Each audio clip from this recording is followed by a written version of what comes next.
All right, today we're going to show you how to install N2ITIVE'S new Tartan SX-P2 rear camber arms, and we've got this really nice Plaid here. For those of you who haven't seen the arm yet, this is it.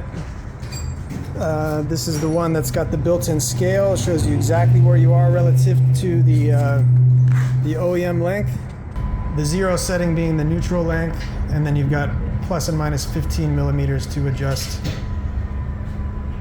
the rear camber. But just so there's no confusion, this scale is actually only going to be coming on the electroless nickel-plated black version. This red is just a sample. It's not normally going to be on the red or natural anodized versions. This will be on the electroless nickel-plated finish. Make sure you put your car into jack mode, because as you change the arms and put these links on, you're often going to be jacking up the car, and you don't want it to level to try to correct itself and move the car while you're working on it, which will be really dangerous.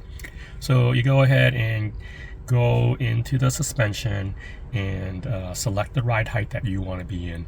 We want to be at high for our lift so that we can get on. And once you're there, you go into service, then you want to go ahead and click on jack mode. And now you're ready to go ahead and start working on your car. All right, we're going to put the camber arm in for the Plaid model here. So we're going to need 3 tools mainly. You're going to need 21 millimeter socket for the bolt on the outside. You're going to need 16 millimeter sockets for the 2 bolts on the inside. We'll show you in a minute here. And then you need a little pry tool to remove this wiring harness. So the first thing we're going to do, remove this wiring harness. So we just slip this in a little bit here, pry it, and it'll pop right out. We want to get the harness out of the way, give us a little extra room to work with. Now we are going to break the inner bolts loose with the 16 millimeter.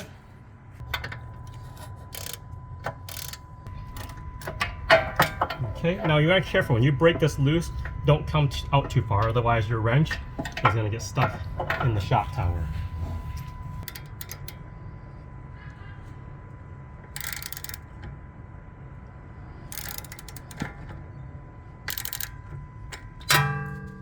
Okay, now everything's loose. We're gonna go ahead and use a little electric ratchet. Take everything out.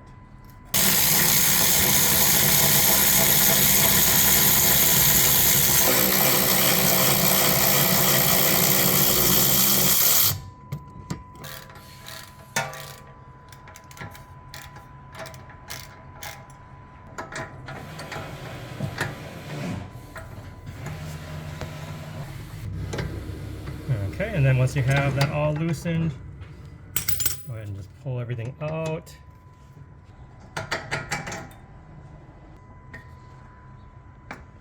All right, we have our new N2ITIVE camber arm here. Now, one little tip I'm going to give you.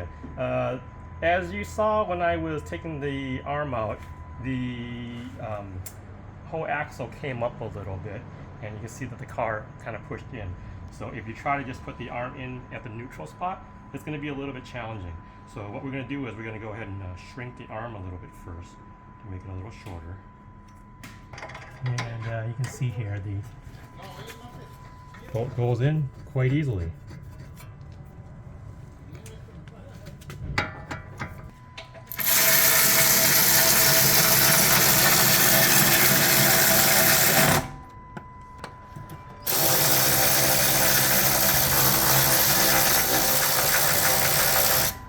Okay, so this is how we go ahead and set up for preloading.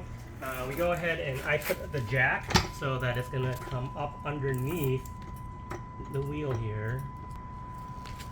I kind of use a hockey puck to help cushion between the jack and the knuckle. We're moving the wheel up, not the car.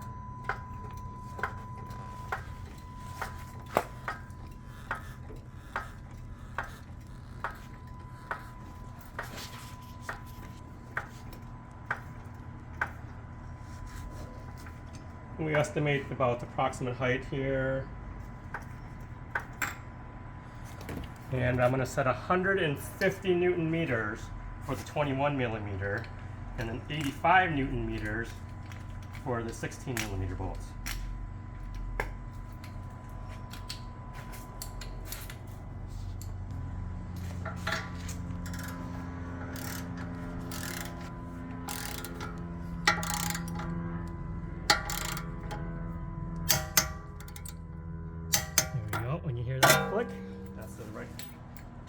that. So now we're going to go to 85 Newton meters for the 2 inside bolts.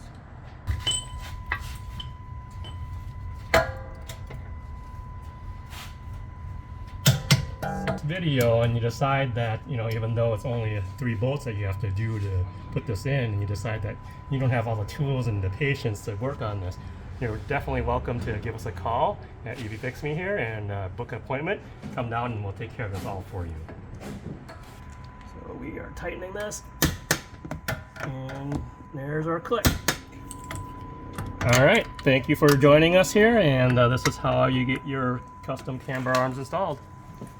Now, we're almost all done here, sorry. There's a couple of things you should actually do. When you go to your alignment shop, they are going to loosen this bolt here on the other side and this bolt on the other side. Generally, we're going to leave them facing down so it's easy for them to access. Now, when you go ahead and go to the shop, you're going to have them torque these. Please reference the website for the proper torque values. Also, the website will publish the values that you should get for your alignment setting too for the camber and toe.